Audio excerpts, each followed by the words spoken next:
ಶ್ರೀ ಗುರುಭ್ಯೋ ನಮಃ. ಹರಿ ಓಂ. ಪ್ರಿಯ ವೀಕ್ಷಕರೇ, ನಮ್ಮ ಪ್ರತಿದಿನದ ಸಂಕಷ್ಟಗಳು, ಪ್ರತಿದಿನದ ನೋವು, ದುಃಖ, ವ್ಯಥೆ ಇಂಥವುಗಳು ಮನುಷ್ಯನಿಗೆ ತಪ್ಪಿದ್ದಲ್ಲ. ಕಾರಣ ಪೂರ್ವಾರ್ಜಿತ ಕರ್ಮಫಲ. ಆದರೆ ಇವುಗಳಿಂದ ಹೊರಬರಲಿಕ್ಕೆ ಒಂದು ದಿವ್ಯವಾದ ಮಾರ್ಗ ಇದೆ. ಅದು ರಾಮ ಮಂತ್ರ ಮಾರ್ಗ.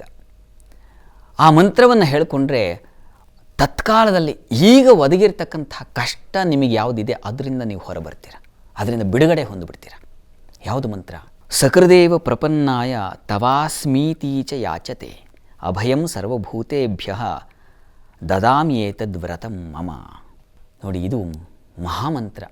ರಾಮನು ಅಭಯ ಕೊಟ್ಟಂಥ ಮಂತ್ರ. ಇದು ಶ್ರೀರಾಮನ ವಾಕ್ಯ.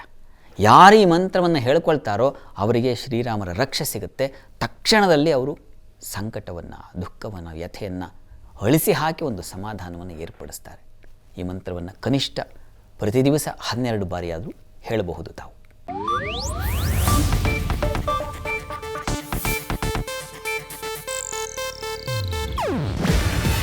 ಇದು ಏಷ್ಯಾನೆಟ್ ನ್ಯೂಸ್ ನೆಟ್ವರ್ಕ್ ಪ್ರಸ್ತುತಿ.